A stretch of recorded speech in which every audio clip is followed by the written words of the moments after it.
Boa tarde, falo en nome de Mariña Patrimonio para facer a presentación do evento que temos hoxe previsto, que é a presentación de Miguel Losada sobre un traballo que están facendo actualmente, o sea, que é información que consideramos de actualidade. Ben, Miguel Losada é natural da Pobra de Tribes, en Ourense.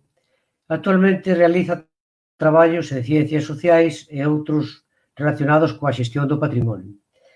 Chegou a isto logo da súa formación xurídica, que complementou coa perspectiva antropolóxica e histórica. De feito, ele é membro fundador da Sociedade Antropolóxica Galega. Ten tamén colaborado con nós noutras ocasións, ademais de con iniciativas de divulgación como Rutas de Historia, cuyo responsable é Xurxo Lobato.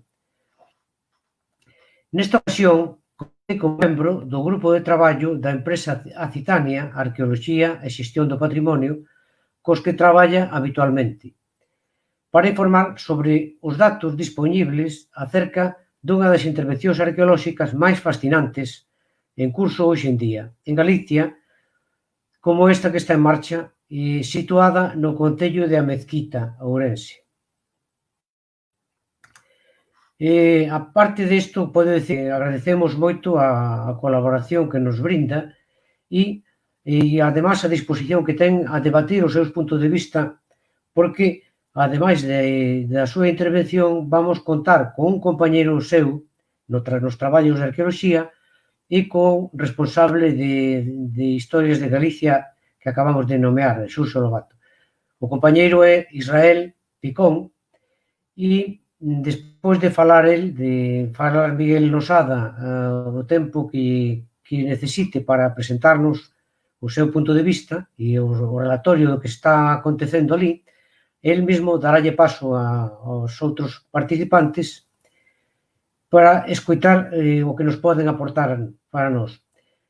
Teño que dicir, ademais, que os comentarios que os asistentes deixen no Facebook, ao final das intervencións serán contestados e serán, se hai alguna cuestión, pois tamén será o momento axeitado. Entón, anímovos a que desa forma, como público, participemos todos deixando comentarios e cuestións que poidan ser interesantes.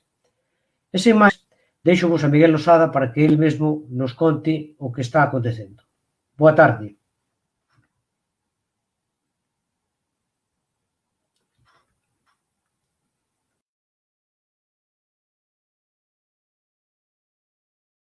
Efectivamente, imos falar do enigma do formigoso, non? O primeiro que teño que decir, aparte de reiterar este agradecemento pola oportunidade a Mariña Patrimonio, é agradecerlle cousa que públicamente sí que me gusta facelo, agradecerlle aos compañeiros de traballo de Acitania, Arqueoloxía e Xestión do Patrimonio, e tamén na súa parte a Xurxo Salgado, o apoio que teñen dado a que isto poida realizarse. Unha pola solvencia técnica dos compañeros de Acitania e outra tamén pola solvencia técnica e tamén polo interese de Xurxo. Por iso estas dúas persoas, tanto Israel Picón como Xurxo, eu considero que están moi ben aquí ao meu lado nesta presentación.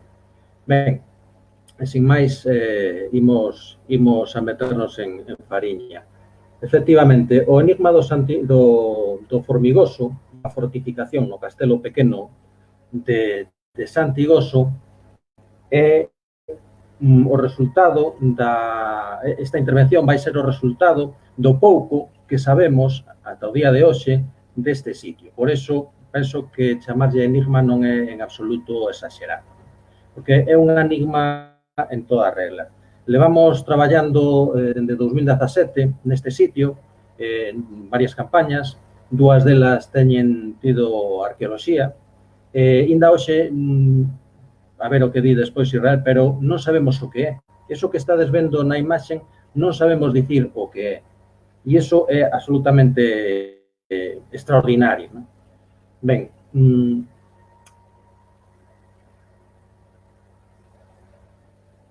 Imos a comenzar polo principio. Onde está isto? Non? Isto está, vedes aí Galicia, e está nesta extrema do mundo, non? Este lugar do mundo que se chama a Mezquita e este lugar do mundo que se chama Santigoso. Santigoso é a aldea de referencia deste sitio que vedes aquí sombreado. Trátase dunha inmensa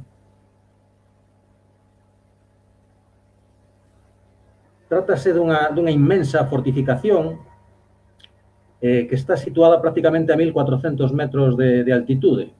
Nós, nas campañas de traballos que desenvolvemos aí, pois, como podedes observar nesta imaxe, temos tido que bregar con medio metro de neve ou con máis de 35 grados de calor, depende da época do ano na que realizamos os traballos. Non?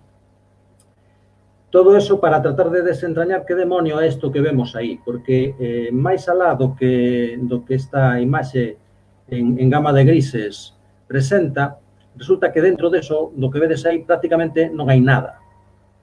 Cando digo que non hai nada, digo que prácticamente o único que hai, o único que se ve, é esa inmensa fortificación. E despois voume estender nesa palabra de inmensa. De momento, quero que vos quededes, ou que se queden vostedes con estes datos, non? Todos os datos da intervención podense consultar nesa páxina de acitania.com relativa ao Castelo de Santigoso. Non? E a esa páxina podese chegar doadamente dende a propia páxina de acitania.com ou tamén dende o Concello, ou dende a páxina do Concello da Mezquita. Aproveito esta diapositiva tamén para agradecer ao Concello da Mezquita e as persoas que probablemente nos estean seguindo dende aló, pois o seu apoio, o seu interese e todas as facilidades que nos teñen dado para estar traballando aí e tratar de producir coñecemento, que é o que intentamos, producir coñecemento acerca da historia e da arquitectura de Galicia. Tamén, efectivamente, teño que agradecer a Rutas de Historia e a Xurxo Salgado o apoio que nos teñen dado. En anteriores ocasións, en 2019, por exemplo, pois fixemos incluso proxectos divulgativos sobre este lugar, realizando rutas que se encargou de levar a bo porto pois rutasdehistoria.com ou historiagalicia.gal como medio de expresión tamén. Ben. Como digo, dende o 2017 levamos a empresa Acitania Arqueoloxía e Xestión do Patrimonio leva desenvolvendo os seus traballos non só estrictamente neste espazo arqueolóxico, sino en toda a súa contorna. Non? Como digo, eses traballos teñen sido ou poden cualificarse tranquilamente como de heroicos. Heroicos porque para chegar a este sitio, xa para empezar, hai que facer unha marcha de aproximación bastante considerable, a veces en circunstancias como se ven aí de abril de 2019, bastante complicadas, non? Porque esta foto, por exemplo, está tomada non no propio lugar donde finalmente estuvemos excavando, sino nas inmediacións, non? Os resultados deste traballo pois fican disponibles, insisto, neses lugares que citei antes de Acitania, que citarei outra vez despois. Non? Así que buscando en internet acitania.com e buscando Castelo Pequeno de Santigoso, pois calquera pode ler as memorias de intervención, que materiais teñen aparecido, etcétera, etcétera. A de 2020 ainda non está disponible porque precisamente ainda está en gabinete, evidentemente.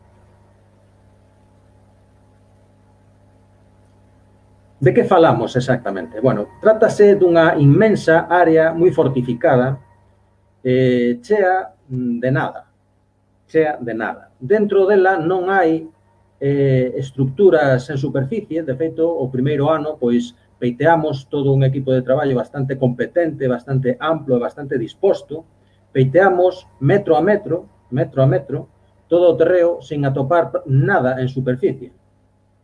Nada. Cando quero decir nada, quero decir que aquí dentro non hai vivendas, non hai restos de edificios. E levamos 3 anos de traballos, incluída a arqueoloxía. Un enigma, en toda a regla, poño aí.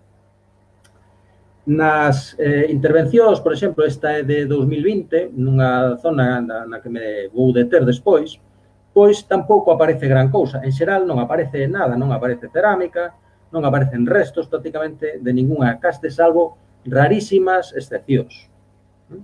Así que estamos falando dun enorme espacio no que, polo menos, estamos falando de 120.000 metros cuadrados, repito, 120.000 metros cuadrados colocados a prácticamente 1.300 metros ou algo máis de altitude, rodeados por unha fortificación absolutamente desproporcionada ou monumental ou inxente ou extraordinaria, vou me estender tamén despois desto, que aparentemente nunca serviu para protexer vivendas, por exemplo. Entonces, para que era? Pois ese é o motivo desta intervención. Manifestar que isto existe, que estamos traballando nesta cuestión, pero que, como pasa con moitas cousas do patrimonio en Galicia, pois ainda sabemos demasiado pouco. Eso que vedes aló arriba é o cimo do Castelo Pequeno, e esta é unha das áreas de intervención deste ano.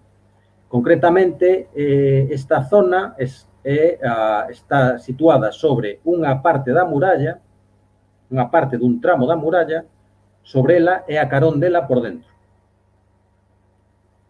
Cando digo inmensa, igual o podemos ver mellor con esta imaxe. María, a compañeira que está na imaxe no medio, está subindo un parapeto. E eu estou facendo a foto dende o alto de outro parapeto. E Israel está no alto da parte da muralla, dunha parte da muralla que queda conservada. Calquera pode ver que a fondura deste parapeto é absolutamente monumental. Monumental. A diferencia de cota, a diferencia de altitude que hai entre o fondo desta obra, que non estamos vendo na imaxe, o fondo da obra, insisto, a diferencia de cota que hai entre unha cousa e outra, pois penso que calquera pode sacar as súas propias conclusións. A este tipo de cousas nos enfrontamos. Israel está situado nunha parte da muralla que mediu máis de 5 metros. Máis de 5 metros de ancho. E que está, a verdad, que moi ben conservada. En fin, penso que decir que isto é impresionante ou monumental ou magnífico ou calquera adxetivo non está, desde logo, fora de lugar. Eu botei un pouco as contas, non, para tratar de transmitir o que a fría imaxe en branco e negro, o que puxen antes e algunhas que poñerei despois, intentan transmitir. Trátase de, en resumo, porque non despois, se queremos nos comentarios, podemos nos estender en como chego eu a estas conclusións, pero, en resumo, aquela xente, quen queira que fosen, e cando queira que isto fose construído, aquela xente, non menos de 100 millóns de kilos de materiais, rocha e pedra, fundamentalmente, pois tuveron que procuralos, parece que nas inmediacións, pero houve que carretalos hasta lo arriba, colocalos e construir con eso un sistema absolutamente espectacular. Espectacular. Repito, 120 hectáreas de, polo menos, constitúen esta fortificación desta parte do monte. 100 millóns de kilos aproximadamente de materiais, sendo moi prudente, non? Nos 100 millóns de kilos, estaríamos falando pois de cuántos millóns de horas de traballo. Había que ter un motivo moi bo para facer todo isto. Entonces, por que resulta que dentro non atopamos nada, nin en superficie, nin debaixo do terreo? Ben, pois, eso é do que trata toda a miña disertación deste momento. Para que nos fagamos unha idea, para mover todo ese material precisaríamos uns 4.300, máis de 4.300 viaxes con camións como estes, cargando unhas 23 toneladas. 4.300 viaxes de camións. Logo, antes hai que apañar o material e despois hai que colocalo. Bueno, pois, alguén, unha sociedade, unha comunidade, entendemos que prehistórica, fixo eso. E fixo eso, aparentemente, para guardar un espazo baleiro. Para guardar un espazo baleiro. Entón, a gran pregunta é que era tan valioso nese espazo baleiro como para construir isto.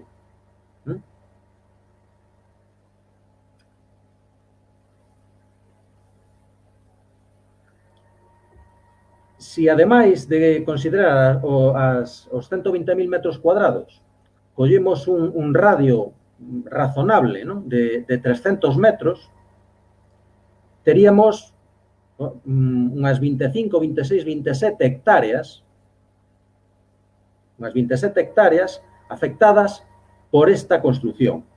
Evidentemente, os nosos traballos por ahora, en campañas de moi poucos días, os días teñen as horas que teñen, pois todavía non nos informan demasiado de que é o que pasa aquí, sobre todo cando nos atopamos unha cousa tan extraordinaria como que unha descomunal estructura como esta, pois aparentemente dentro non ten nada. Así que penso que todo o mundo pode comprender a nosa perplexidade.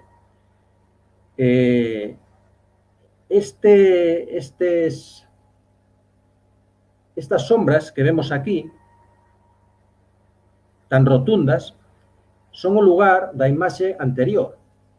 As curvas de nivel que hai aquí, o traballo fabuloso para cavar estas gabias inmensas, amorear todo ese material e construir este sistema de muralla en pedra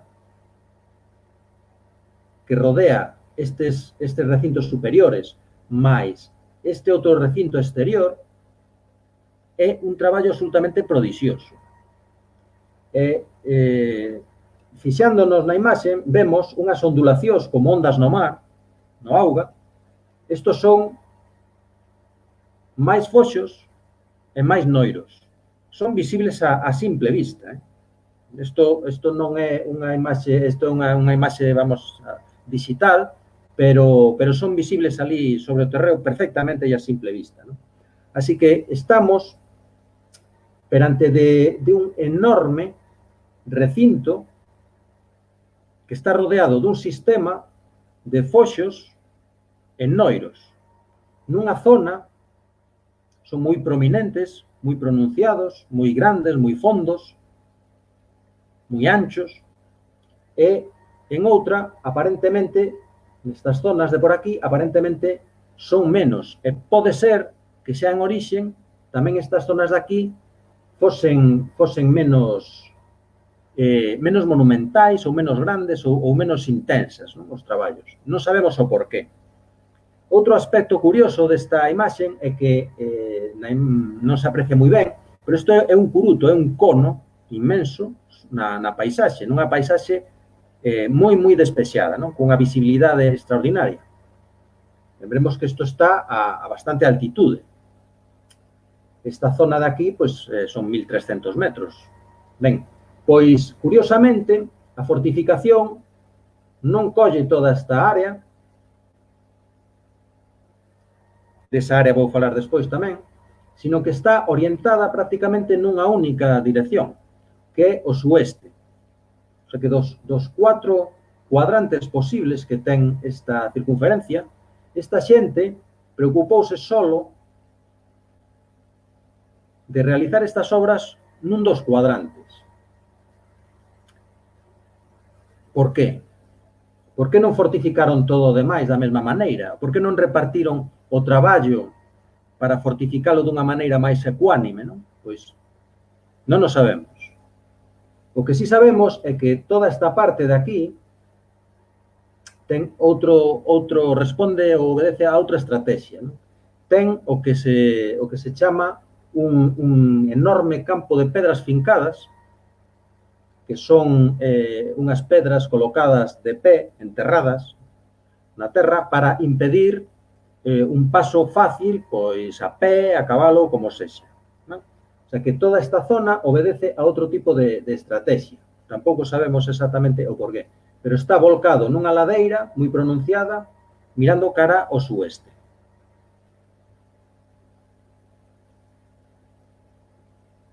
Nesta outra imaxe vemos aproximadamente a zona que ocupan as pedras fincadas. Unha estrutura defensiva adicional aos foxos e aos noiros, e a altitude e a ladeira. Este tipo de obras son bastante características dunhas épocas da historia de Europa e dunhas zonas, non? Falando de Galicia, pois dunhas zonas máis sureñas ou máis do norte de Portugal, pois 40, 50 castros, 45, poden ter este tipo de estruturas en Galicia e no norte de Portugal. Son moi característicos. Hainos en outras partes de Europa, tamén deso falarei un pouco despois. Gustaríame resaltar este dato de que son aproximadamente, máis ou menos, non? Estamos traballando tamén nestas topografías e neste tipo de datos, pero polo menos estaríamos falando de uns 5.000 metros cuadrados tranquilamente desta estrutura e parece ser, polos datos que temos recollidos, que antiguamente ese campo de pedras fincadas abranguía tamén esta zona leste, que é un pouco máis chaira tamén. Ademais, existen uns petróglifos. Por exemplo, aquí neste curuto, que este é o Castelo Grande, chamase así porque é máis alto, aí hai uns petróglifos, aquí hai uns restos deles tamén. Dentro deste inmenso artefacto hai un petróglifo e aquí fora, aquí, a uns medio kilómetro en línea recta, pois hai outro tamén moi singular. Chámase o Menino de Pedra e é tomado pois como un referente, como unha referencia demarcatoria entre parroquias, etcétera. Pero, bueno, quero que nos quedemos ca idea de recinto de foxos, noiros, muralla de pedra, petróglifos e unha vocación ou unha estrategia que ten en conta as cuestións de visibilidade, orientación e monumentalidade. Nesta outra imaxe podemos ver unha aproximación e gracias á neve de abril de 2019 podemos ver as ondas que fan dende gran distancia, que está tomada esta imaxe, podemos ver as ondas que fan a parte menos aparente dos noiros e dos foxos.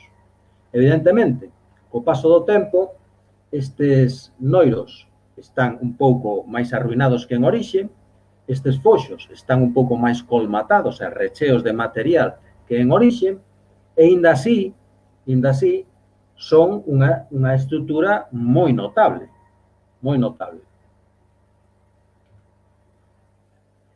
Entón, a cuestión é, este é o único caso no que temos unha enorme fortificación na que aparentemente non hai nada? Pois resulta que non. Esta que se chama Muro de Búbal non está demasiado lonxe. Se salimos da presentación e nos vamos ao mapa,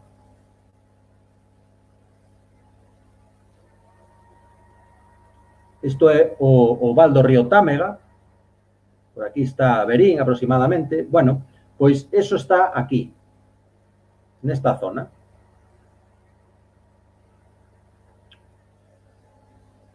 Chámase Muro de Búbal, foi obxecto de excavacións e de intervención por parte do Grupo de Estudos de Arqueoloxía e Territorio da Universidade de Vigo, e presentaron un avance de resultados en 2019 no Castelo de Monterrey.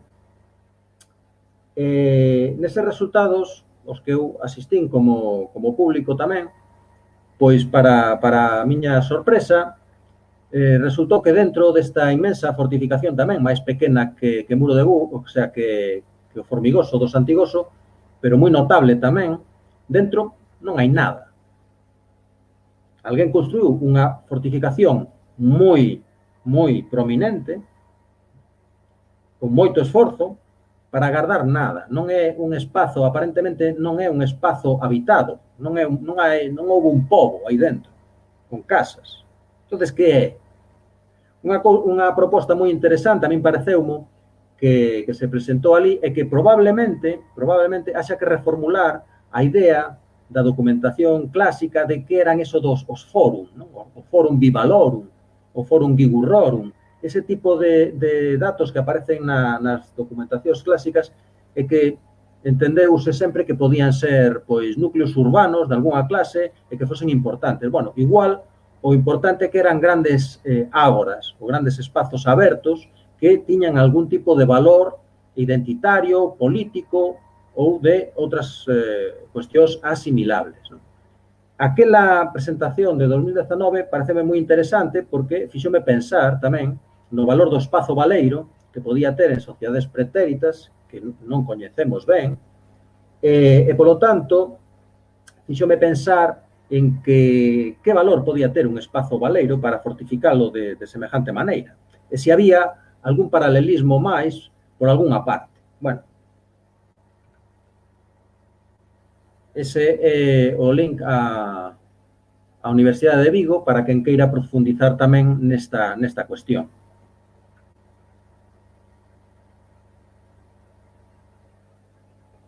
Moi cerca, apenas a 3.000 metros ou así en línea recta, vense perfectamente un do outro entre o Formigoso que nos trae aquí hoxe e outra serie de castros ou fortificacións que hai nas alturas. Nesta zona está tamén o Cabezo de Chauazoso. O Cabezo de Chauazoso é tamén un enorme anel, como se pode ver aí, ten tamén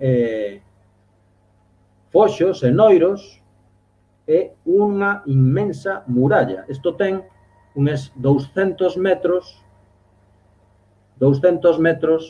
de diámetro. Son aproximadamente unhas 3 hectáreas ou 3 hectáreas e pico de terreo fortificado e dentro non hai nada. Nunha zona, vamos a decir, bastante próxima, estaría tamén este outro sitio, o Pedroso. Vemos tamén unha gran fortificación, neste caso non é circular, e dentro non hai nada.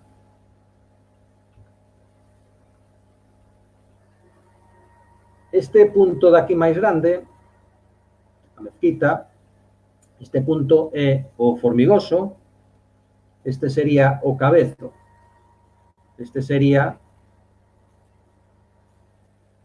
este punto de aquí. Así que non só é extraño en sí mesmo, sino que parece formar parte dun contexto extraño. Unha cousa que non entendemos, que é para que pasar tanto traballo, porque millóns de horas de traballo pois non son nada despreciables nunha sociedade prehistórica, para que pasar tanto traballo se dentro, dende a nosa perspectiva actual, non hai nada. Algo debía haber, non? Mirando, resulta que no País Vasco, por exemplo, pois hai estruturas parecidas a todo isto. Este sería unha fortificación tamén moi grande que está en Basagain, Anoeta, en Guipúzcoa. E isto é unha reconstrucción digital do que os investigadores estiman que era a súa muralla en pedra.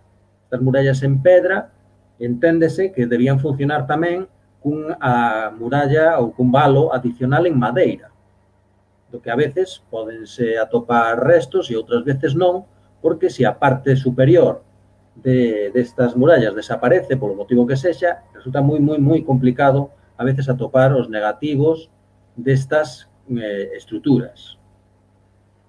Pero por toda Centro Europa resulta que o modelo tamén existe, non? Estes son do sur de Alemania, vemos un sistema parecido, con unha muralla moi considerable, moi ancha, non moi alta, e que tamén enténdese que ten un valo de madeira e que está defendida tamén por foxos e noiros. Por toda Europa, este tipo de estruturas teñen moitos nomes, como vemos aí. Algúnas son directamente neolíticas, o sea, son, en principio, moi anteriores ás hipótesis de inicio que manexábamos ou que se manexan na bibliografía para este tipo de sitios aos que normalmente chamamos ou chamaselles castros, e xa está. E algúns, sí, claramente están adscritos ao mundo neolítico, outros non se sabe, outros teñen unha continuidade de rexistros durante miles de anos. Este é tamén de Centro Europa, é unha reconstrucción, pero claro, empezamos a ver que aquí hai un patrón, o sea, os foxos e os noiros e a muralla de pedra con valo de madeira parece ser algún tipo de estándar constructivo que se estende dende o Neolítico, dende hai pues, 4.000, 5.000 anos, contados dende nós cara atrás, ata hai aproximadamente, polo menos, 2.500, 3.000 anos, contados dende nós cara atrás. O sea, que é como se houbera unha tradición constructiva que participa duns elementos comuns que dispón en cada comunidade, en cada localidade, en cada parte de Europa, as comunidades dispuñan da maneira que máis que mellor lles conviña, en definitiva, non? E digo isto porque materialmente isto é o que hai no Formigoso, un inmenso recinto de noiros, valos, muralla de pedra e dentro está Baleiro. Iso é o que hai. Moitos autores consideran tamén a extrañeza destas afirmacións e destes feitos. Non? Por exemplo, en Portugal, pois teñense estudado, aí deixo tamén a referencia, en Portugal teñense estudado, pois tamén sorprendéndose non? da existencia destas estruturas cuestionando que simplemente se consideren poboados sin saber moito máis deles, non? Porque pode ser que foran outras cousas, non sabemos o que. Inchur, en Tolosa, Albizur, Guipúzcoa, está definido polo Departamento de Cultura Política e Lingüística do Goberno Vasco como un conxunto monumental de tipoloxía militar ou defensiva, un recinto fortificado asimilable á Segunda Idade do Ferro. Inchur é outro sitio que se parece moito ao Formigoso, en moitas cousas. Consta de unha superficie de 17 hectáreas, rodeado por unha serie de líneas defensivas de foxos, murallas, un desarrollo de máis de 1,5 km. Aí sí que parece que hai un poboado, hai unha serie de terrazas, igual que no Formigoso, e hai outros paralelismos máis. Insisto, na monumentalidade do caso de Formigoso, porque non vou decir cuánto pensa a audiencia que este ahora mismo vendo isto, que pode medir eso, que cada un saque as súas propias conclusións. Porque para subir eso prácticamente hai que botar as maus á terra e escalar, é prácticamente vertical.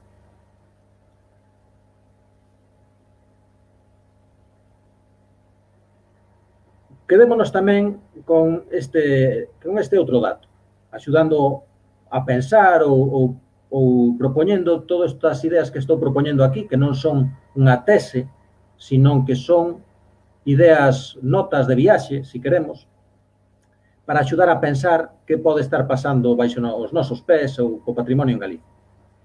Buruncha, Basagain, Murugain, Munoaundi, Murumendi, Muru, son outros recintos desta clase, semellantes a Inchur, Basagain, estudados aló. O curioso, por exemplo, este sería Basagain, reconstruído digitalmente. Vemos tamén, podería ser prácticamente unha reconstrucción da zona na que traballamos este ano, Israel e os compañeiros máis eu. Podería ser unha reconstrucción bastante fidedigna da zona na que traballamos nós se quitamos a madeira toda esa, non? Bueno, pois,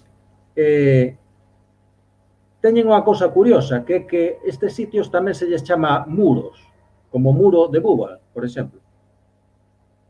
Ese muru, gain, muru, mendi, muru, son palabras que nunha das acepcións poden querer decir muro, o sea, poden querer decir muro, muralla, pero tamén outra cousa interesante. En Basagain apareceron unhas estelas, unhas pedras de tipo monumental, funerario ou ese tipo de usos, non? Simbólicos. Nós, neste ano, pensamos que atopamos os restos de algunhas delas nunha posición moi parecida tamén a esta de Basagain, respecto do muro. Quero decir que na intervención nosa deste ano apareceron unhas pezas que son compatibles con ser restos de estelas ou de monumentos, pequenos monumentos de centos e centos de kilos, que algún día estuveron nas inmediacións do muro e que nós agora atopamos parcialmente descontextualizadas. Haberá que seguir investigando. Pero é curioso que incluso esta reconstrucción parecese tanto ao noso contexto de traballo deste ano. Decía o da toponimia, non? Ese muru, cain, munu, aundi, muru, mendi.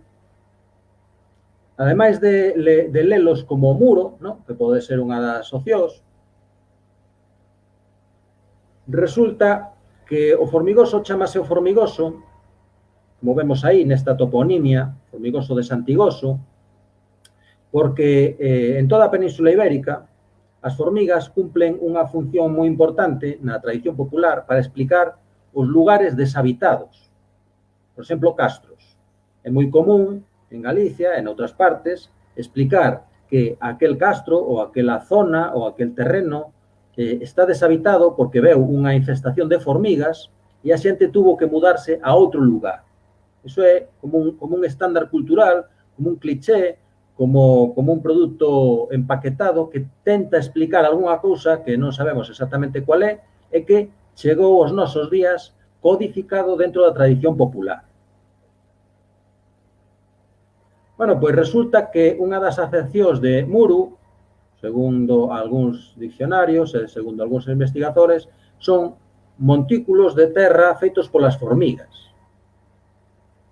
O sea que hai como si isto tratase dun espazo circular pechado por estruturas, por muros, parece que en outros planos, poéticamente quizáis, tamén os razonamentos e os datos son circulares, de alguna maneira.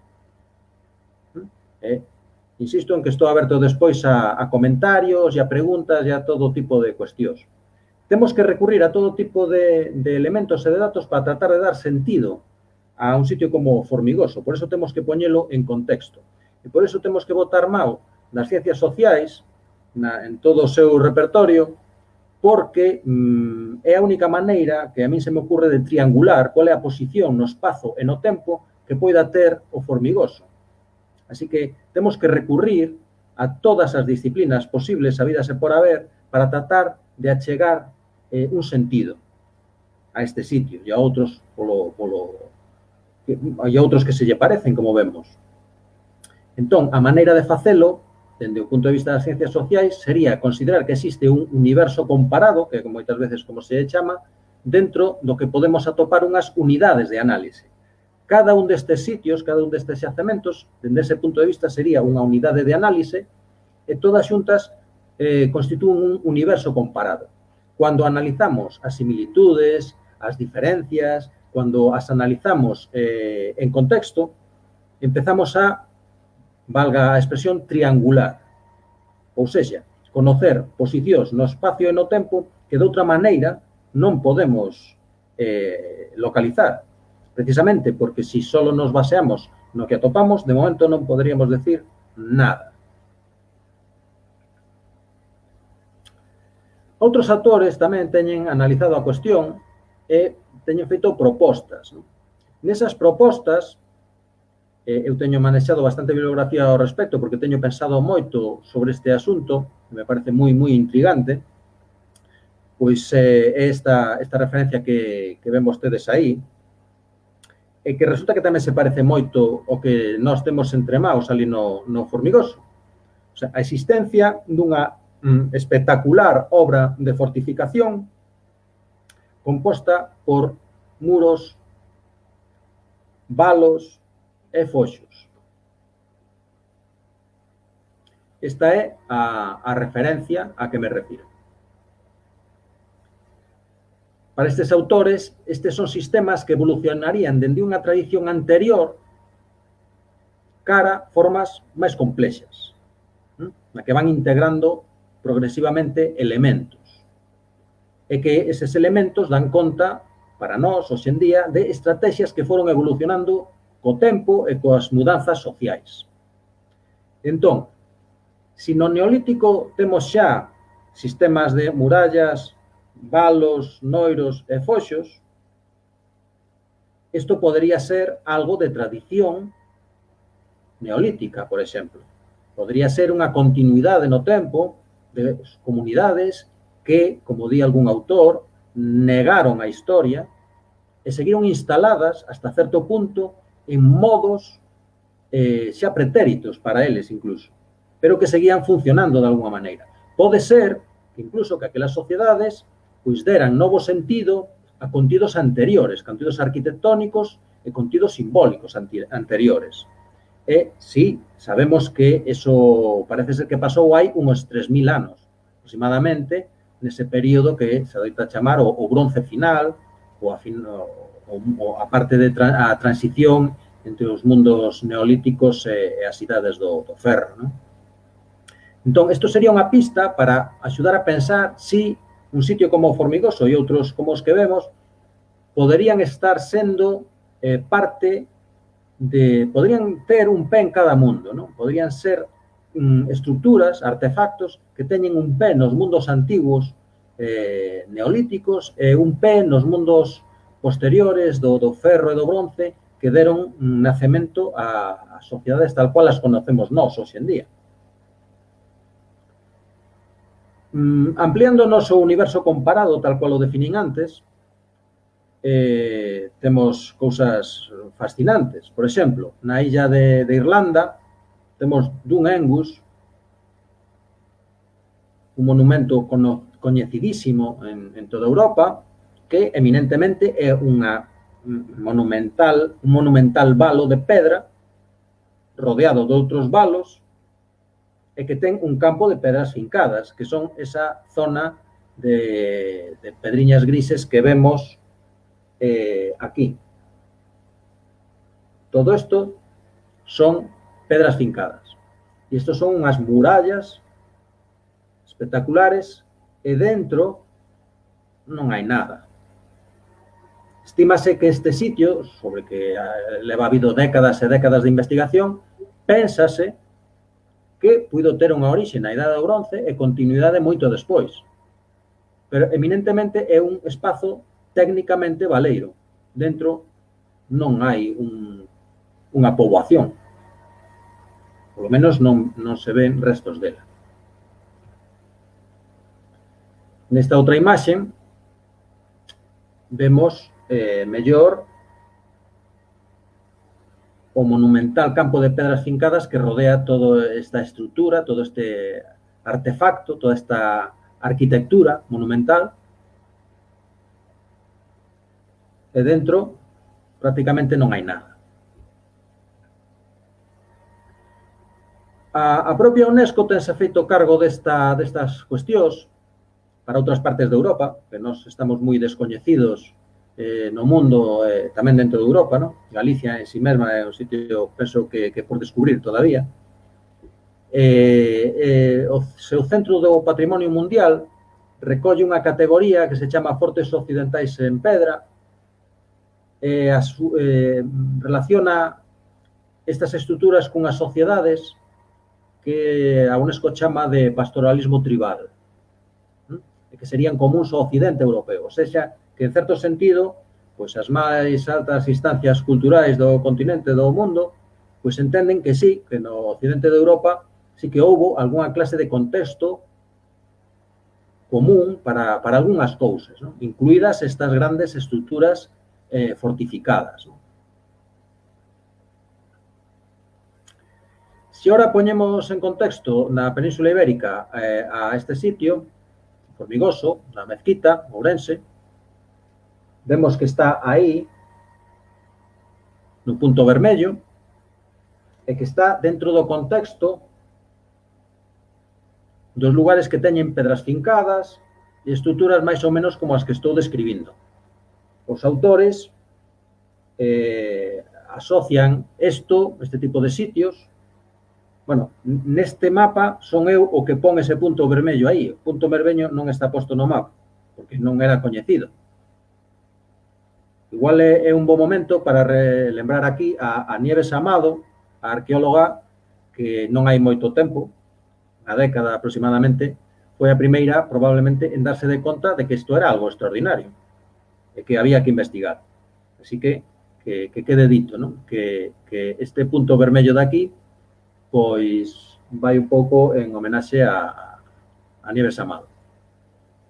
Ben, digo que estes autores interpretan como bronce final, ferro 1, este tipo de contextos, este tipo de sitios.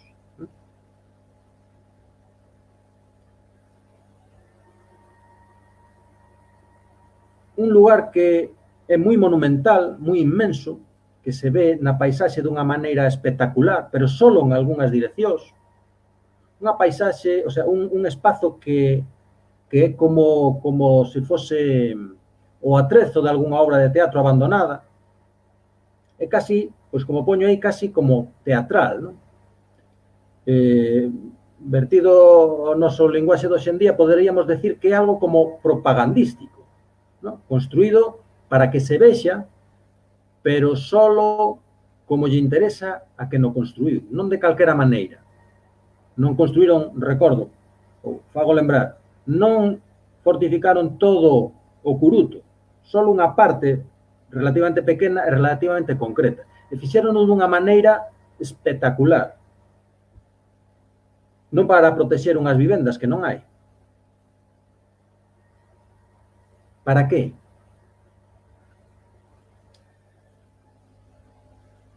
A 5 kilómetros, a 6 kilómetros, vese perfectamente este sitio. Pero solo nese rumbo que poño aí, nese rumbo sueste. Nas outras direccións, un pode pasar a carón desto e non o ver, se non sabe que está aí. Outra cousa é que dende ese sitio sí que o estean vendo pasar a un. Pero esa é outra historia da que vou falar un pouco máis adiante. Bueno, unha cuarta parte aproximadamente ten unha prominencia visual. Nesta imaxe vese o que quero decir. Esta sería un cuadrante e este espazo é invisible, técnicamente invisible, dende todos os demais.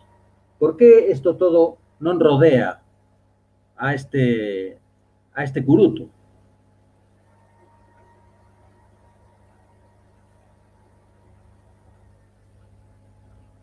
Insisto moito con esta imaxe, pero pareceme bastante descriptiva do que quero dicir.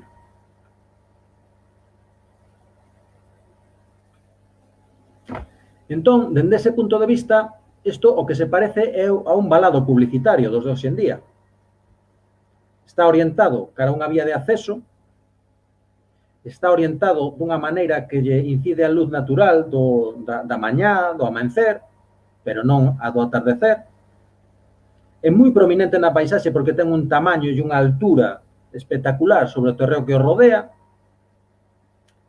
e cun contido ou mensaxe arquitectónica que tende a ser como perpendicular, casi perpendicular, é o máis perpendicular posible respecto do punto de vista. Así que calquera que pase por aí vai pasar dende máis abaixo, polos camiños e as rutas que hai aí, vai pasar dende máis abaixo e vai ver isto nun alto, pero solo os que se aproximen dende unha determinada dirección. O sea, parece a estrategia dun valado publicitario pois para vender unha determinada marca de refrescos hoxe en día nunha autopista ou calquera cousa polo estilo. Quero dicir, cando un circula por unha autopista, os valados publicitarios miran no sentido que trae un da marcha. E a outra parte, pois, ignórase.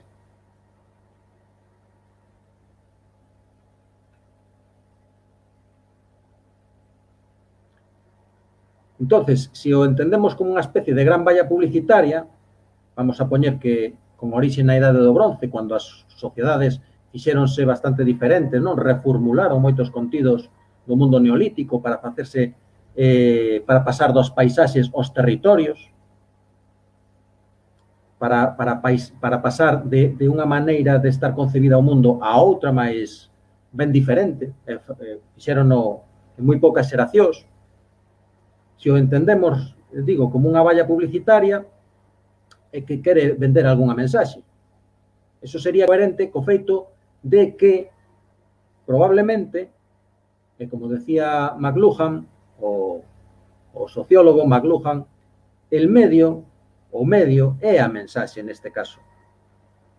O sea, este elemento tamén o podemos entender como un valado publicitario, como todo eso que estuve contando antes, pero tamén, por exemplo, como un catalizador social, como algo que a súa mera existencia, o feito de construílo e o feito de colocalo dunha maneira que responde a unha estrategia moi concreta na paisaxe, constituíra un catalizador social, constituíra unha mensaxe en sí mismo, unha mensaxe de potencia, unha mensaxe de estructura, de capacidade logística, de capacidade de organización.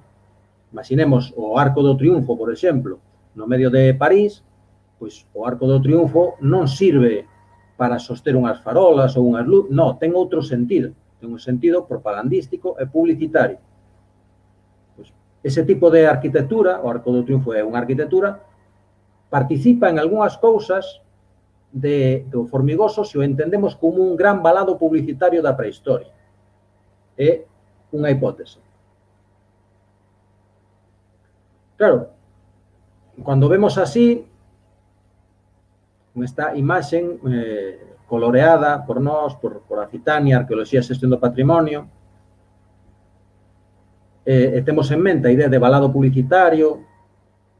Se vemos unha cousa tan rotunda como esta na paisaxe, pois igual podemos entender que de alguma maneira estaba xustificado construir todo isto pois para dominar, para xestionar, para organizar, para condicionar toda unha paisaxe ao redor.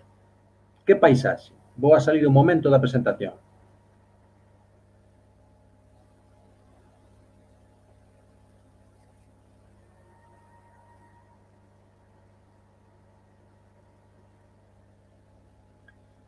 Pois esta é a zona de a Canda e o Padornelo, que todos vostedes coñecerán, e isto é a vía de acceso a Galicia por ese punto. Isto está aquí en concreto.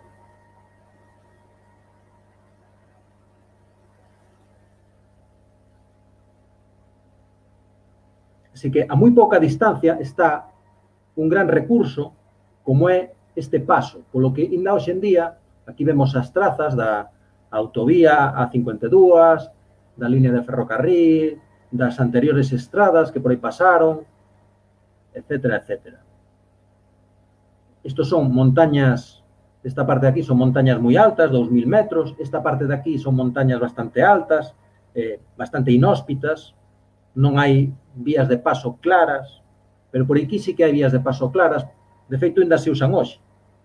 Así que isto estaba moi cerca dunha importante vía de paso, non é impensable que por esta zona de aquí houvese algunha outra vía de paso, vamos a chamarle secundaria, ou que algún ramal, ou que de alguna maneira isto estuvese relacionado co paso entre a dirección leste e a dirección oeste de Galicia. E que hai, isto é a zona da meseta norte da Península Ibérica, e isto é a Galicia cara ao interior. Así que esta xente está xusto na porta, xusto na linde, xusto no medio, xusto por onde tes que pasar, co estaño, co ouro, con calquera outro recurso que queiras pasar nesta dirección ou con calquer recurso que traias da meseta. Está claro que era unha sociedade moi potente cando que puido construir isto e que está rodeada de outras estruturas, castros ou o que sexan, non? Algúns deles o son, outros, como o que puxen antes do cabezo de Chabozoso, vai usted a saber que é. Pero era unha sociedade moi poderosa, de alguma maneira, porque puideron facer eso. E pode ser que quixeran que se vira moi ben que eles eran quen de facer todo eso.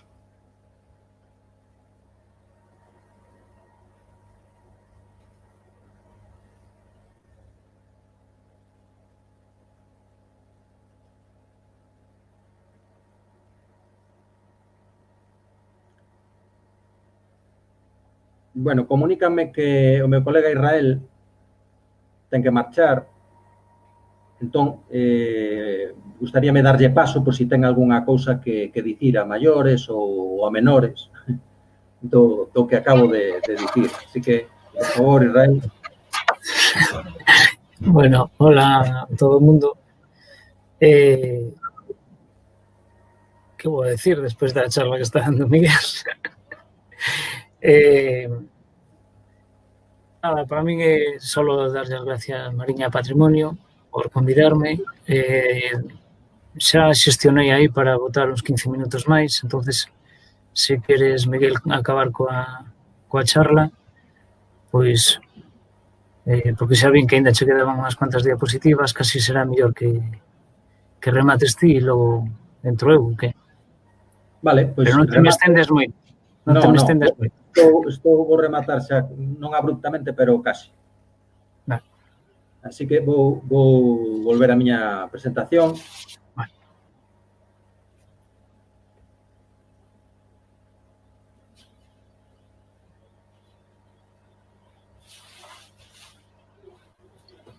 Bueno, entón, nesta proposta, a arquitectura sería unha metáfora do espazo habitado da súa visión do mundo, non? Desa sociedade, non? Tal cual estuve explicando. E iso é algo moi común para todas as arquitecturas de todos os tempos. Que a arquitectura sea un medio para lanzar mensaxes, que o medio sexa a mensaxe, é bastante común na arquitectura. Por que non nestas arquitecturas prehistóricas, non?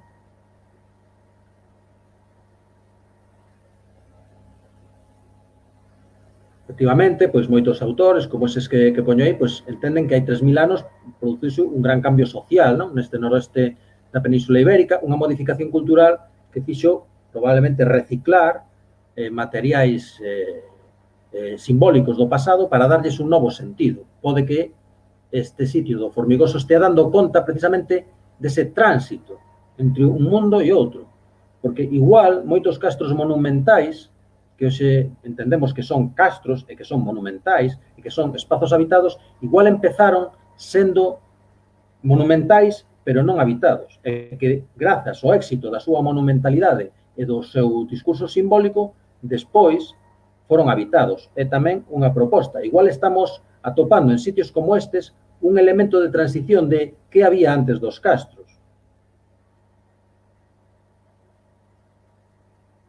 A partir de aquí, entramos nunha posibilidade. Chamolle eu, en homenaxe a Xurxo Constenla, meu compañeiro tamén, a hipótese encerradero, non? Porque, entón, que demonio podía haber tan importante, non? Bueno, pois, unha cousa moi importante en Galicia, calquera tempo, pois foi o gando. Así que, unha das moitas posibilidades nas que podemos pensar neste sitio foi como algún lugar, tanto de agregación política, como tamén con propiedades económicas, non? E non están excluídas unhas das outras, máis ben ao contrario, non? Por exemplo, o gando no mundo antigo, incluso chega prácticamente á actualidade, é algo importantísimo para calquera sociedade humana tal cual as coñecemos, non? Dende o neolítico cara aquí. As vacas, en definitiva, son un ben valiosísimo. Eu pareime a mirar un pouco como de valiosas poden ser. E, pois, temos datos, por exemplo, como os de Eria Roel, 2008, no que, despois de botar moitas contas e despois de argumentalo impecablemente, dende o meu punto de vista, chega á conclusión de que a principal riqueza do antigo réxime, o sea, todo ese período de tempo máis próximo a nós, século XVII, século XVI e tal, pois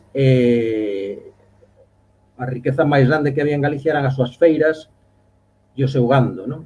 Como de importante era eso? Bueno, pois eu botei tamén aí, permitidme botar unhas contas a partir dos datos de Eria Roel, non? E salen volumes de negocio de 40 millóns de reais da época. Tamén botei a conta cuánto podía ser eso, calculado a tempo de hoxe. Eses cálculos, evidentemente, son moi cuestionables, non? Porque hai moitas maneiras de calcular isto, pero sendo non así demasiado louco, simplemente collendo os datos daquela época, quanto vale un becerro naquela época, non? Quanto vale un xato hoxe en día, pois salen 180 millóns de euros de volumen de negocio. O sea que non hai poucos séculos, incluso poucas décadas, en Galicia o volume de negocio que representaba o gando era espectacular, espectacular. Así que eso demostra non que este sitio fose un sitio para o gando, sino que o gando entra dentro das posibilidades simbólicas e materiais como para xustificar a construción dun sitio como este. Bueno, finalizo insistindo en que para ir á fonte verdadeira de todas estas cousas, visitar a páxina de acitania.com, a páxina de amezquita.gal, o Concello da Mezquita, páxinas de divulgación como Historia de Galicia.gal e Rutas de Historia, non? Que non está aí, pero moitos das persoas que están vendo esta presentación pois xa coñecen. E pouco máis, non? Moitas grazas a todos e agardo os comentarios. Moitísimas grazas.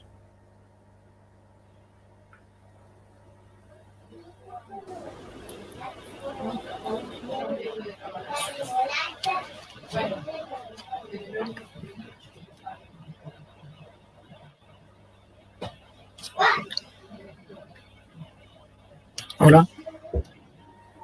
Israel. Sí. Falo eu, entón. Sí. Bueno, eu, como vos decía antes, a todos, pois nada, grazas por convidarme. Eu, sí, son parte do equipo de Citania Arqueoloxía, como nos citou antes Miguel. Que vou decir do Miguel? Realmente, poder descubrir este xacemento foi a través das súas xestións, da súa existencia. Estábamos traballando noutros proxectos, nos falou deste sitio. Bueno, son consciente que a charla e as hipótesis que lanza Miguel pois son del. Eu coincido en bastantes cousas, non coincido en todo o que di. E non sei moi ben, se queredes eu vos conto un pouco a miña visión, como cheguei ali, que o que vin e que opino. Chegamos hacia o ano 2017, como vos digo, a través do contacto que nos proporcionou Miguel co alcalde da Mezquita. Bueno, fomos primeiro a ver o sitio, o alcalde lle teño que dar as grazas porque non nos coñecía de nada. Propusémoslle unha intervención onde non se vían muros, non queríamos facer a típica excavación que lle gustan os políticos, senón o que lle propuxemos nun principio foi prospectar e ver que hai no Concello da Mezquita e facer unha prospección a través de voz fotogramétrico, incorporando un antropólogo ao equipo, que era Miguel, por suposto, un enxeñeiro topógrafo, para saber un pouco de que estábamos a falar, e tivemos a sorpresa que nos dixeron que sí, confiaron en nós, e fixemos aquela primeira chega. Bueno, resumindo así, pois nos valeu para localizar novos petróglifos, para propor a descatalogación de unha mamua, que verificamos que non era tal, e pensábamos que era o momento de un pouco de actualizar a ficha de patrimonio, que era de 1991, se non recordo mal, e logo fora modificada por Carné de Chamado no ano de 2010.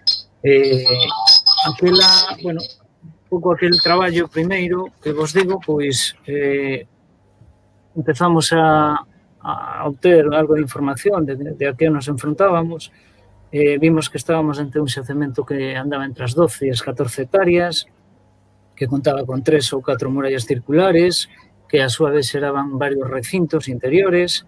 O superior tiña casi media hectárea, un intermedio que tiña 0,7 e o inferior, que, como ben falaba Miguel antes, pois estaba cara ao surleste, estamos falando de casi 3 hectáreas, simplemente de recinto. Que en sí é moito máis grande que os castros que temos casi todos na cabeza, non? Por suposto, varias sucesións de parapetos, etc. Non, isto non quero tampouco aburrirvos porque vos explicou Miguel bastante ben. Unha cousa que me gustaría decir e falar máis, tamén Miguel citou o Castelo Grande, que non é só por tamaños, sobre todo por altitude, queda un poquinho máis arriba. tamén nunha prospección localizamos bastante material de superficie de adscripción cultural da idade media, perdón. De feito, para este ano que ven, tiñamos a intención, se o Concello confía en nós, se lle ven de orzamento e demais, de facer ali unha pequena intervención para verificar se podía ser algún tipo de abrigo ou algo relacionado tamén co mundo gandeiro que estaba ahora Miguel esbozando ao final, pero en épocas máis medievais. Ali tamén se incorporou un petróglifo, que existía unha referencia, pero non tiña ficha. Por último, se fixeron os traballos de difusión, un pouco para chegar todos aqueles resultados á ciudadanía, non pode ser de outra maneira, e, bueno, durante o ano 2018 xa se propuxo tamén a través de subvención de Agadir unha excavación de 4 sondaxes formado por 4 ou 5 arqueólogos, un xeógrafo e unha restauradora, Begoña Albertos. Por suposto, Miguel participou nesta segunda intervención e nos axudou para 2 cousas bastante importantes, penso eu. Unha é para axudar a modificar o pexón, porque a veces tamén nos esquecemos deses puntos, non? Os xacementos están en territorios, os territorios son terreos privados ou públicos, pero afectan a ciudadanía. Entonces, tiñamos moi claro que temos que modificar esas fichas do pexón porque era un noso deber. Non só o da incorporar datos científicos a nivel estratigrafía, cerámica ou de outra índole, non? Que propuxemos nesta primeira intervención que se fixo en Santigoso? Pois, sobre todo, unha localización de solos de ocupación ou de abandono, o rexistro de identificación da cultura material con recollida de mostras orgánicas e, sobre todo, coñecer e revisar algún estado de conservación desas estruturas enormes das que tamén nos falou antes Miguel. Por eso a colaboración fundamental de Begoña. Bueno, esta campaña foi a que tamén aí puxo Miguel, non? Da tremenda nevarada. Bueno, ao final foi unha anécdota, pero pasamos moi ben. E o que nos dimos conta é que un ano antes cometéramos un erro.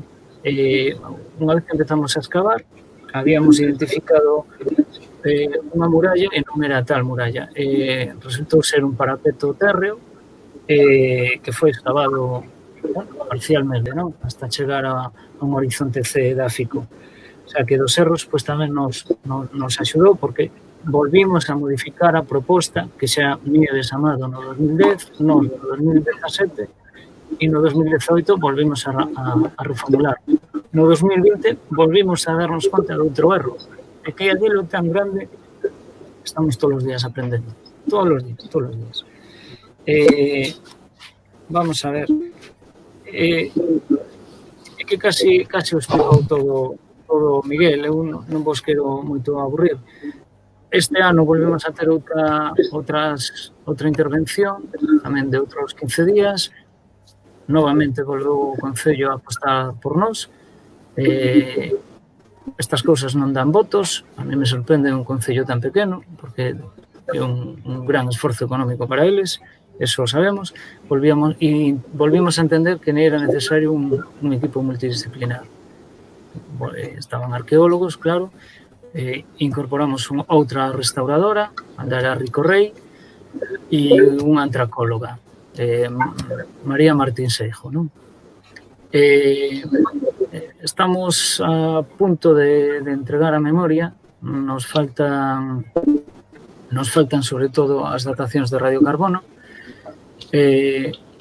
Despois de moito pelexar coa Dirección Xeral de Patrimonio conseguimos unha pequena axuda económica e pudemos ir ao Museo de Ourense fai 2 días ou 3, se non me confundo, a recoller as mostras depositadas no 2018 e xunto coas deste ano serán, como vos digo, analizadas por María Martín desde a Universidade de Santiago de Compostela, o grupo de Prehistoria do Noroeste, previamente á datación. Sobre a pregunta clásica, que é aquelo, que non é aquelo, eu o que vos podo ser un pouco máis pragmático. O ano pasado, efectivamente, despois de facer 4 sondaxes, localizamos unhas 40 pezas. 40 pezas cerámicas. Desas 40 pezas cerámicas, a gran maioría son do ferro 2, hai algunha do ferro 1, encontramos unha fusaiola tamén de cambio de era moi interesante, troncocónica, e algunha escoura, se non recordo mal, non, Miguel? E un muiño, tamén un muiño clásico da idade do ferro. Este ano tivemos máis sorte nese sentido. Hai en torno a 200 pezas e vos podo adiantar que a gran maioría son tamén do ferro 2, bastante claras, non todas, hai algunhas que non sabemos, e tamén localizamos cerámica de época medieval. Como vos digo, estamos un pouco esperando as datacións de radiocarbono. As datacións, por suposto, foron recollidas en contextos moi concretos de ocupación, como unha fogueira que estaba preto dunha das murallas, e en solos de ocupación que fomos documentando. Aí, sobre todo, onde máis discrepo eu con Miguel, non? Eu sí creo que esos son un momento de, pues eso, de falar do que popularmente se chaman os castros. Dito isto, o que lle chamábamos a sondaxe 1 foi na zona das pedras fincadas. Fixemos unha trincheira, a mí me apetecía ali moito traballar, escavar nunha zona de pedras fincadas. Falei con varios técnicos da Dirección Xeral, pouco me decían que creían que nunca se excavara en zonas así. Non nos dou ningún material, nos dou unha estratigrafía de recheos e de niveles de abandono, por suposto de niveles naturais, pero apoiada nun sustrato, localizamos un foso que rebaixaba o sustrato, como vos digo, un xabre. Apoiado nese sustrato se localizou que me corrixa Miguel, pero unha pedra, un cubo, que tiña canto 1 por 1 por 0,90 sí, aproximadamente. É que non me dou tempo a revisalo porque estaba en outra intervención e vin un pouco sin facer ben os deberes, porque vos pido disculpas, pero por aí, non, Miguel? 1 metro cúbico. Aquel metro cúbico eu non podo saber o que non podemos facer unha conxectura do que pesa, pero estamos falando de moitas toneladas. Desde logo, caeron naquel foso desde unha zona moi alta. Eso é habitual, é común nun poboado da idade do ferro 2, dun xacemento de cambio de era, dun xacemento do ferro 1, ou como propuña Miguel previo, calcolítico, bronce, neolítico. Eu creo que non. Eu creo que estamos xa en outra época medieval, pero non teño con que sustentar esta hipótese. Que vos quero decir con isto? Que eu creo que esa zona foi ocupada desde tempos pretéritos, na idade do ferro, por suposto, en cambio de era e coa romanización tamén, porque aí hai murallas que teñen unha estrutura que podríamos falar para outra charla, que coinciden con unha período de romanización. Estou seguro que na época alto medieval, da que tampouco se sabe en toda Galicia, pero sobre todo en esta, a nivel arqueolóxico, tamén hubo en época medieval, e tamén se podría falar que en época moderna e contemporánea, gracias aos traballos de Miguel e da antropoloxía, pois ali se coñecía que se cuidaba o gando, se botaba o pan, o centeo, etc. Entón, eu creo que é un todo que durou séculos, e que, bueno, pues que é un placer un pouco poñervos e explicar o pouquiño que sabemos. Moitas gracias, Irra, moitas gracias. Efectivamente, ao final penso que está claro que un todo, non? Un todo de todas as épocas, porque incluso nós hoxe en día estamos formando parte dese todo, non? A arqueoloxía hoxe en día incorpórase tamén ao rexistro, non? A arqueoloxía dentro de 1000 anos detectará as nosas actividades nese sitio, non? Un enigma en toda regla, penso que sigue sendo, porque precisamente que un sitio tan grande sexa tan refractario, non, a informacións de todo punto de vista, non pasa moito. Ese bloque que comentabas é absolutamente enigmático, non? Porque estamos falando dunha sondaxe na que aparece unha bestial pedra feita, non? Está escuadrada prácticamente, está feita nunha roca durísima, nunhas figuitas que hai nese esporón rochoso, non? Que conforma a parte máis alta do Castelo Pequeno, que andará polos 2.600, pode pesar 2.800 kilos, si temos en contra unha densidade típica para ese tipo de rochas, o cual non sabemos exactamente de onde veu, pero tuvo que vir de arriba, moi probablemente, nin sabemos que fai dentro do foxo. Perdona, unha cousa, que antes non me esquecín na reflexión. Ese bloque claramente non caeu a posteriori, en un momento de abandono daquel foso que se creou. Creo que dicen que estaba apoiado no sustrato, non? Estou recordando, estaba apoiado en un depósito de abandono de cachotes con terra revolta e xusto en riba del estaba este bloque. En un momento de abandono dese sistema defensivo onde están as pedras fincadas. Simplemente que agora recordei, disculpade.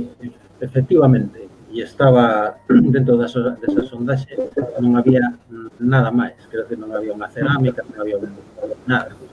Non atopamos a parte da información da Suez e tal, pois prácticamente non había nada. Nunha zona tamén bastante enigmática, supoño que coincides comigo, porque teño por aí unha diapositiva que non puxen, na que iso é como unha especie de ponte de mando cara ao norte que ten toda esa estrutura que permite observar todo ese mundo cara ao que non se proxecta. O sea, dende aí podese ver perfectamente todo o que pasa no que hai, digamos, detrás destas estruturas tan prominentes, pero podes pasar a centos de metros dese sitio e non ver que te están observando desde aí. Curiosamente, tamén me parece moi significativo de que esa é a zona que está protegida polo campo de pedras fincadas, bastante tamén considerable, e que esas pedras fincadas trepan incluso por parte do parapeto exterior. Chegan a estar colocadas, incluso algunhas estaban colocadas en riba del, non? O sea, é unha sucesión de acontecementos que penso que teremos que pensar durante bastante tempo sobre ela.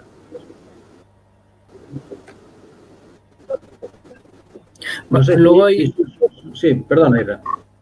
No, que estaba recordando tamén que hai outro pequeno enigma, non? Que ti e eu temos falado moito, e foi cando Nieves no traballo do 2010 comenta que hai 4 vivendas. Nos, que non podo decir cantas veces se prospectou, se pateou aquela zona, por decirlo de alguna maneira, con chuvia, con 30 grados, con neve, despois dun incendio, o sea, con moitos factores favorables, nunca vimos estas vivendas. Por suposto, non estou poñendo en entredito a opinión de Nieves Amado, pero non nos sorprende que non as localizamos. Supoño que se seguimos traballando, algo terá. No, simplemente o fío que comenta Israel, pasache de seu radar? No, seu radar non, como che decía, non se pasou o seu radar por varios, sobre todo por un motivo. Por dous. Porque hai que conocer o sitio, porque é complicadísimo, as pendentes, aquilo é unha locura, estamos falando de entre 12 e 14 hectáreas, e logo, por suposto, por un tema orzamentario. Un concello con menos de 1000 habitantes están facendo un esforzo brutal. Isto non quere, se fixo, como che digo, un voo fotogramétrico con un enxeñeiro topógrafo non foi un vuelo feito por calquera, e estaba no equipo Emilio Abad Vidal, que é xeógrafo e arqueólogo. Isto non quere decir que non sea unha idea a ter en conta, da que cual xa se propuxo, pero, como ben sabes, o capítulo orzamentario sempre é moi importante, e tamén, neste caso, a orografía do terreo. Complicado, moi complicado, porque onde o pasas?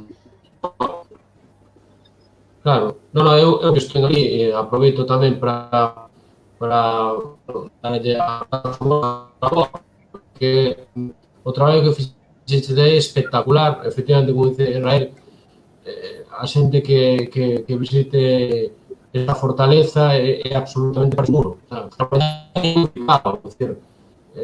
Non sei, dicía ahora Miguel, hai un pouco que era escalar, efectivamente, é dicir, hai zonas que son prácticamente, non sei, a pendente que pon ter, pero perfectamente casi máis máis. Entón, entendo que dis Israel a hora de traballar aí porque é un sitio bastante complicado. A min, o que máis me chamou un pouco a atención, nos visitamos o sitio a raíz do proxecto Rutas de Historia, levamos a Miguel, un pouco contando como está facendo aí, e chamaronme a atención dúas cuestións, que eu xa lle comentei a él. Dicir, as dimensións da fortaleza e, sobre todo, a orientación e as pedras fincadas. As pedras xa sei que existen outros complexos defensivos, na zona de Ourense, creo que non nos apoiaban, tamén hai pedras fincadas, en algún caso portugués hai pedras fincadas, pero sobre todo está nunha zona, por exemplo, que a visibilidade escasa, é dicir, nesa zona está depois o Castelo Grande, e aí, digamos, entendo que poderon estar aí por parapetos ou máis, e utilizaron esta técnica. O que non entendo é, por iso, insisto tamén, por vos os especialistas, o que me chama a atención é a complexidade defensiva deste sistema, desta frontera, e, sobre todo, o que estabas falando ti agora, que non se encontren estruturas, digamos, centro da cidade, non? O sea, é unha cousa extraña moito. Eu preguntar ao tío desto, que é unha pregunta insistente que me teño feito a máis xente, e hai outras fortificacións semellantes na que a cronoloxía non coincide, vale? Estou falando, por exemplo, de castelos como o de Monte, vale? O do Monte Galillo, o Monte Faro en Budiño,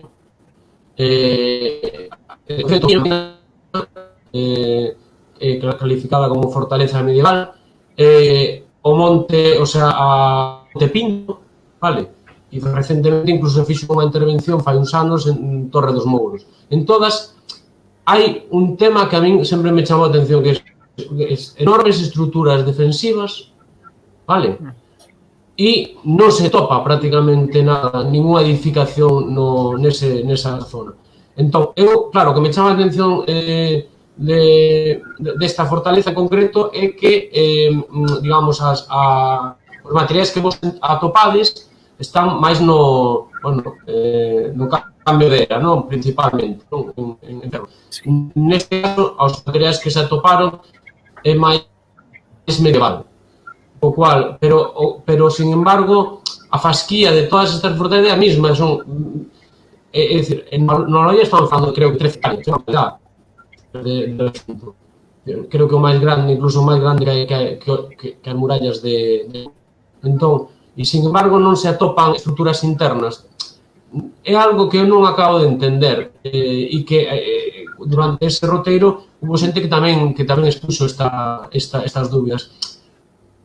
Por que facer iso, digamos, gastar tanto tanta estrutura, tantos medios dunha poboación para facer algo que non se vive neso, non sei, é algo que, e digo, insisto, non son experto na materia, non son arqueólogo, non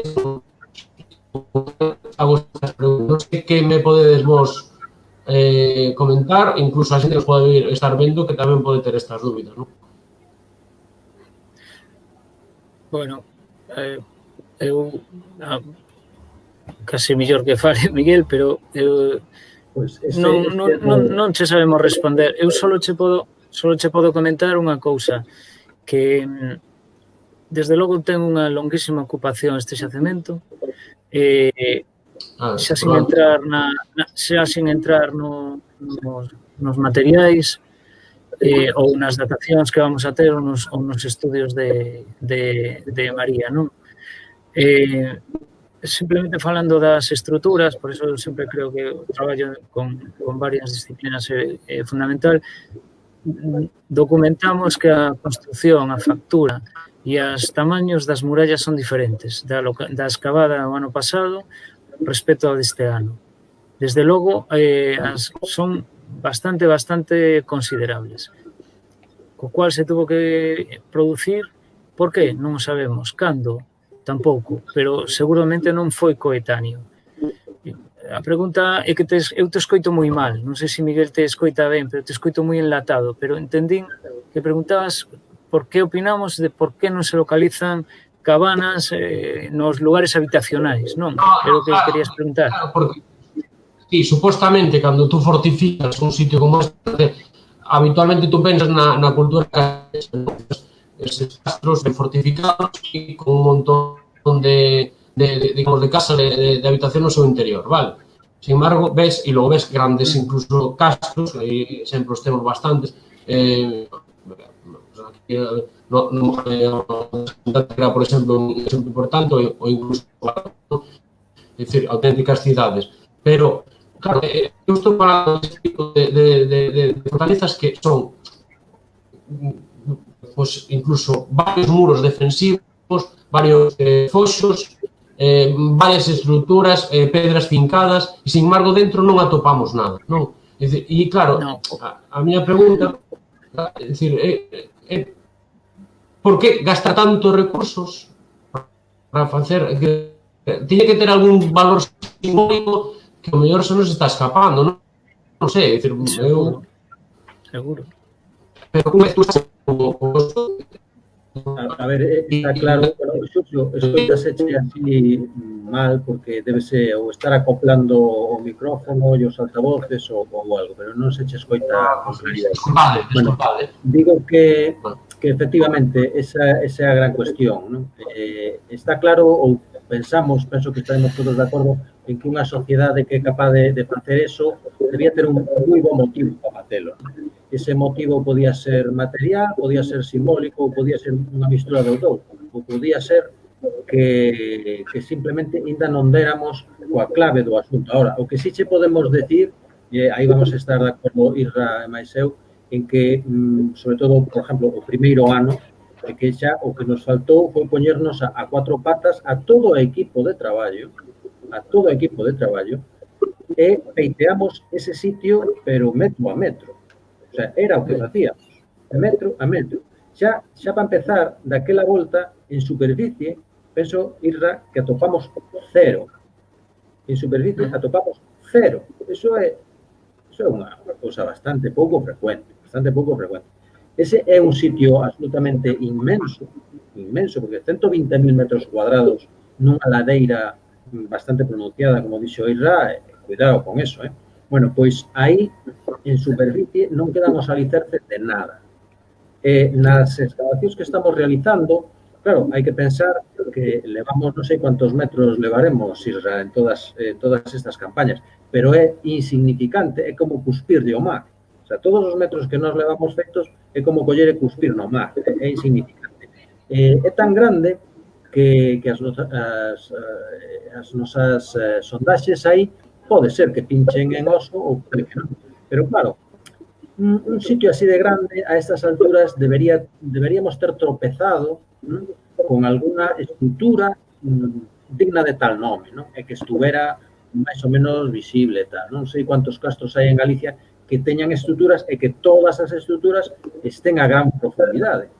Que aí arriba, a esa altitud, tampouco que haxa unha gran cantidade de terra vegetal por riba de todo ese mundo, non? Hai zonas enteiras nas que prácticamente non hai terra vegetal. Por que non hai nada aí? Non hai nin os restos de ter habido nada, non? E iso é extraordinario. Claro, se non tuveramos o dato de que hai outros sitios así, non? Estes que puxen de Muro de Búgal ou Cabezo de Chaguazoso, poderíamos pensar que algo pasou neste sitio, non? Pero, ou Pedroso tamén. Pero non, parece que pasa algo con esta clase de sitios, polo menos nesta zona da Galicia actual, non nestas montañas, porque basicamente son sitios de altitude, de 1000 metros ou máis de altitude, na que as cousas eran diferentes por algún motivo. Pero a verdade é que non sabemos o que pasa. Pode ser que mañá, ou a próxima vez, atopemos outras cousas. Pero o que sí podo decir é que esforzámonos moito en atopar algunha cousa.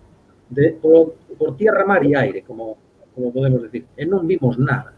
Despois dun incendio, despois de vegetación pequena, na neve, non? Que tamén moitas veces axuda a resaltar os contrastes e tal. Sin neve, con calor, con frío, o sea, que non aparece nada, tendo mirado todo tanto, dá a indicar que non hai nada. De feito, nos creou bastantes discusión dentro da empresa a hora da proposta de onde situar as sondaxes.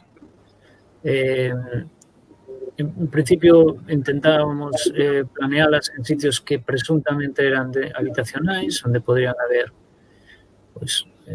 restos evidentes de construcións, e ao final casi nos estábamos máis inclinando por ir a conocer os sistemas defensivos, fosos, parapetos, estruturas para poder documentar algo, non? Porque nos dou a sensación que estábamos gastando esforzo en nada, non? En quitar capas vegetal e con algún fragmento rodado descontextualizado, non? Levamos, me parece que son 9 sondaxes non estándar de 2x2 e estamos, digamos, que casi 50-50. 5 as fixemos en zonas presuntamente habitacionais e 4 trincheiras xa máis ambiciosas en zonas defensivas. É un misterio, pero, bueno, dito isto, tamén é certo que apareceron, por exemplo, fosaiolas, apareceron pezas cerámicas que son claras da vida doméstica, de uso cotiá, bueno, eso tampouco podemos esquecer, ¿no? Pero seguimos moi perdidos. Por eso estamos tal vez tan fascinados por este xacemento.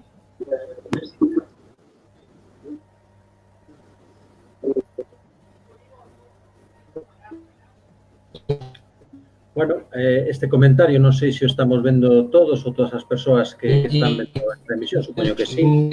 Pois efectivamente, eso sería unha posibilidade, non? Que este tipo de sitios sean como transicións, non? Entre un mundo e outro, pero non deixa de ser unha proposta sin esta que estou comentando a mí, que bueno, é unha proposta que eu puxen aquí nesta charla enriba da mesa tamén, pero que non teño tampouco ningún fundamento para facela, non teño ningunha base, simplemente un pensamento, non? Pode ser que antes dos castros houvese outra cousa diferente e que fose intermedia, pero probablemente ni siquiera eso dá conta da complexidade do fenómeno.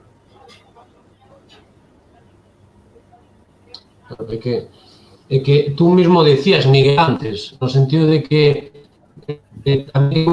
miles de viaxes de camións para eses materiais, imagínate a cantidad de xente que había tuvo que facer iso. O sea, eso por necesidade, estamos falando dunha sociedade organizada, é dicir, e bastante número de sociedade, entendo. É dicir, por iso, claro, por iso me pregunto, coño, tanta...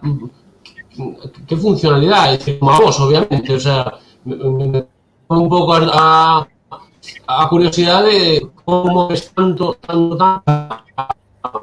pois, non sei, se o mellor por fora un lugar sacro, non sei, é dicir, a verdade, bueno, tú tamén podes decir a veces, non? Sobre o que É estás curioso. dicindo, vamos a ver, por exemplo, eu volvo un pouco ao exemplo que puxen antes. O Arco do Triunfo ou a Torre Eiffel teñen valeron unha pasta. A súa utilidade non é ser atalaias, non é para vixiar a paisaxe, nin a chegada é outro tipo de interés e de importancia. Está claro que esta xente dáballe moita importancia a algunha clase de ben, como pode ser un ben político, non? Como propón a Universidade de Vigo a través do GEAT para Muro de Google, que a ver se pode ser que os fórum fosen lugares de asamblea e, por tanto, a súa importancia, o seu feito de ser grandes espazos despexados, ágoras inmensas nas que se reunía un protoestado, non? Ou directamente un estado, como hai autores que propoñen. Pode ser eso, pode ser que tuvera unha mistura de utilidades, non? Por velo dar unha clase, ou pode que sexa unha especie de centro de gravidade, como propoñen outros autores, non? De cuxas bibliografías teño manexado, que chaman directamente áncoras, non? Ou centros de gravidade a este tipo de espacios, non? De maneira que o control dos territorios, non? Unha vez que xa as paisaxes no bronce final se transforman en territorios, pois eses territorios hai que empezar a xestionalos de outra maneira e hai que empezar a negocialos e a relacionarse con eles política e socialmente dunha maneira máis complexa. Entonces, estas grandes obras, vou decir sabendo o que digo, faraónicas, non? Faraónicas, igual eran tamén ou servían ou tiñen unha utilidade política e de control social. Non son máis que especulacións, porque non temos unha maneira clara de dar resposta polo de agora e con tan poucos recursos, con tan pouco tempo que lle podemos dedicar a estas cousas e con tan deixada que está a investigación do patrimonio en Galicia e en outras partes, ¿no? Pero, bueno, que en Galicia levamos unha desventaxa bastante considerable. Entonces, esforzos como que está facendo non só o Concello da Mezquita neste caso, sino a propia empresa Citania, esforzos que eu penso que hai que recoñecer tamén, porque poñerse a traballar nun sitio destos, isto, bueno, o fe de que non é para calquera, non? E eles teñen a vontade e a profesionalidade e a solvencia para dedicarse a tratar de crear coñecemento en sitios así tan complicados e tan pouco fáciles. Hai que lembrar unha cousa, prácticamente en todas estas zonas complicadas, difíciles e caras da Galicia interior, prácticamente hasta ahora non ten habido nin empresas, nin iniciativas, prácticamente nin arqueoloxía de ninguna clase, ¿no? Entonces, eu penso que eso hai que valorarlo tamén. Pouco a pouco, imos ir achegando máis respostas. Insisto, hai que estar atentos a sitios como os que pon a Citania a disposición de todo o mundo. Esa sí que é unha tarefa de socialización do coñecemento que se fai, porque aí están as memorias de intervención. Aí a xente pode ver o mismo que vimos nós. O mismo que vimos nós, só que é máis fácil, porque xa está procesado, e xa está masticado, e xa está domesticado, non? Para que sexa máis fácil de interpretar, non? E iso, pois, eu penso que hai que valoralo tamén.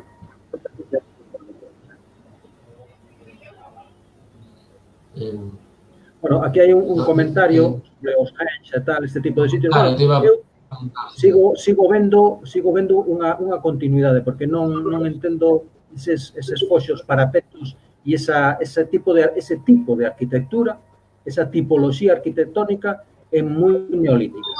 Non sei o porqué. O que non sei é porqué. Non quero decir que sexa directamente neolítica, non o creo. Realmente non o creo. Pode ser algún tipo de pervivencia da maneira de facer as cousas que xa había no Neolítico e que chega hasta tempos moi posteriores, calcolíticos, idade do bronce. Non o teño nin idea. Agora, co que temos na mao, eso é un recinto típico de foxos e noiros.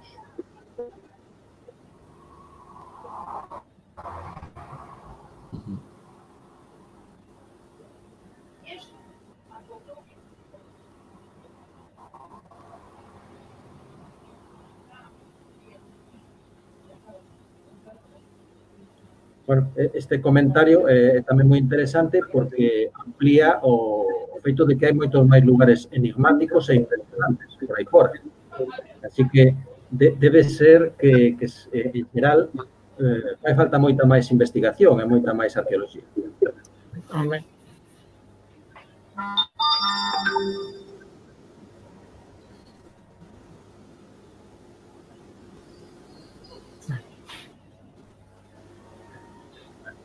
Pois, bueno, gustame moito que a xente dende alá este seguindo esta intervención porque nos vai dedicada a todas as persoas que nos acollen cada vez que vamos dunha maneira extraordinaria, non? Probablemente faltou tamén ese agradecemento á sociedade e á comunidade tanto de Cádavos como de Santigoso, fundamentalmente, pero tamén do Pereiro e de outras localidades nas que paramos máis habitualmente. A verdade que non temos moito tempo de parar a nada, porque ou vimos do traballo ou estamos no traballo. Pero ainda así temos a posibilidade de sentir o afecto da comunidade local. E, bueno, tanto a Irra como a min é unha cousa que nos motiva moito. Sí, eu sobre eso tamén quería darlle as gracias ás xentes da Mezquita, tanto no Pereiro como o ben que nos tratan no hotel onde estamos ou como nos outros sitios en Chaguazoso, en Santigoso mesmo, etc. E tamén non nos podíamos olvidar do noso amigo Las, que creamos un gran amigo alá, ou non. Gracias a él localizamos un petróglifo, un fenómeno. Efectivamente, Las, unha persoa absolutamente entrañable, non? É unha persoa extraordinaria de Santigoso, pois foi, sobre todo, o primeiro ano, pois foi a nosa luz, o noso sol nun día de choiva.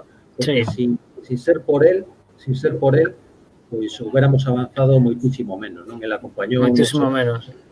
Total. Un mestre para nós, este territorio. De feito, hai un petróglifo que descubrimos o equipo de traballo aquel ano que leva o seu nome, porque era absolutamente inédito. Chamase a Cruz de Las.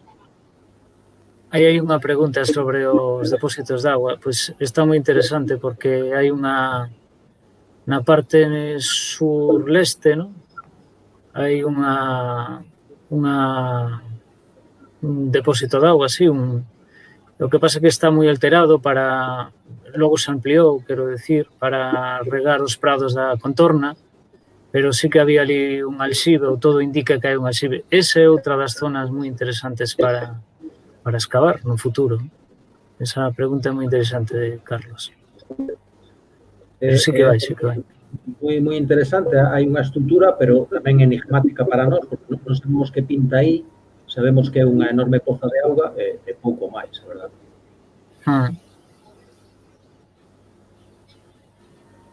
Non queremos preguntar se tedes previsto algún tipo de... tamén as previsións que tedes de campaña, o sea, para realizar novas campañas na Fortaleza. Eu non te escoitei moi ben, perdona. Non sei. Entonces, disculpa, igual tes todo problemas de audio. Está de tallos que tedes ahora no futuro aí en a Fortaleza. Se hai perspectivas de seguir intervindo no castelo, non? Nos preguntaches. Ben, ese é un tema, digamos, máis empresarial. Volvemos ao mismo. Nos creemos na arqueoloxía remunerada para todos os públicos, pero todo o mundo ten que traballar, co cual implica que hai que pagar unhas nóminas, uns soldos, e estamos falando dun concello moi pequeno, con pouco diñeiro, e fundamentalmente as partidas veñen de subvencións de Agadir. Este ano Agadir remata, como todos ben sabedes, o plan remataba no 21, pero se adía un pouco polo tema do COVID, se non estou errado. Non vai haber diñeiro seguramente para o ano 2021 intervir no Castelo Pequeno. Sí que queda un remanente, o falamos, e nos parecía máis ético como vos dixen ao principio, intentar saber un pouquiño do Castelo Grande que está ali ao ladiño, e que tamén prácticamente non sabemos nada.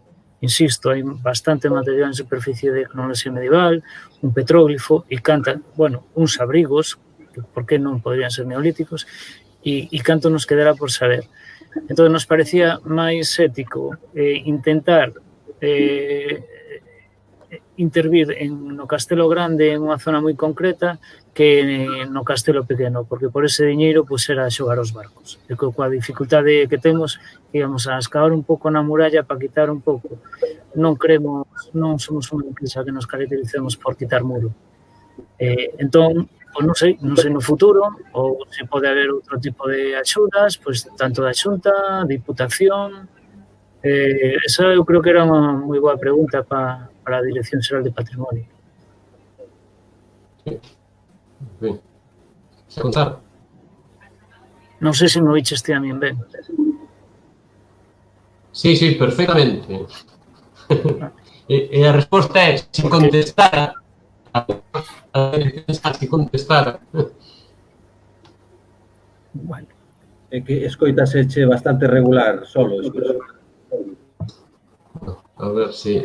Bueno, en definitiva, pues, eso está no aire, non sabemos exactamente cuál va a ser os destinos de moitas destas iniciativas.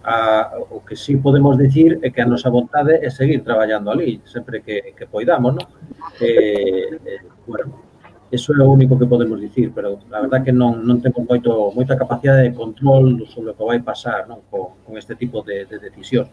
Ahora, pareceme moi acertado o que di Isra, porque este sitio, toda esta zona, o Castelo Grande e o Castelo Pequeno, son moitas cousas moi interesantes, non? E o Castelo Grande tamén ten moito interese, non?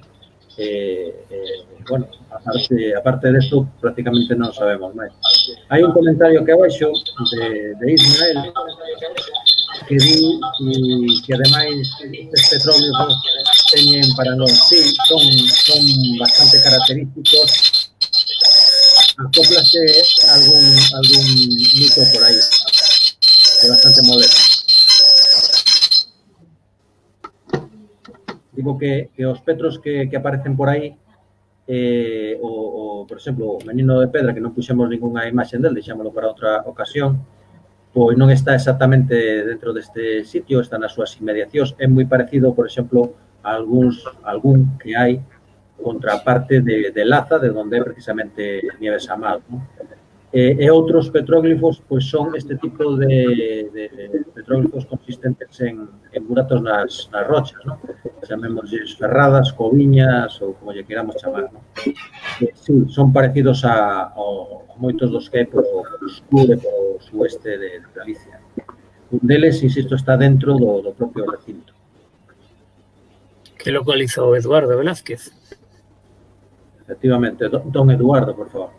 Don Eduardo.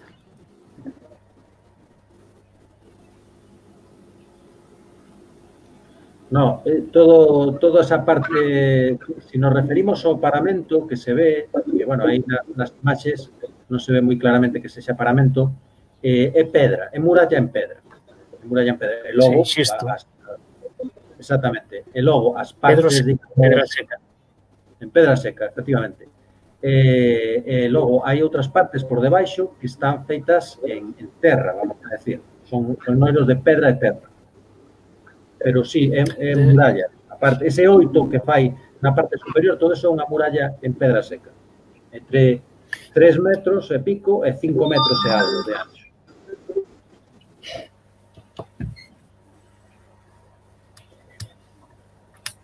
Ben, parece que entrar eu significa que entrar para todos a participación e simplemente aproveitar para despedirnos da xente que está asistindo á charla, que ao final foi unha charla, un debate máis interesante, máis demais, que as aportacións de todos vós sempre son moi benvidas. Eu creo que foi un tempo moi aproveitado e non teño máis. Queredes decir algo máis? Pois, por miña parte, simplemente eso. Despois, por parte de María Patricia, pedir o agradecemento. Pues, eu quero decir que moitas gracias tamén a Mariña Patrimonio, a Xurxo e a Irra, non, por compartir comigo e a Irra, non, por comento.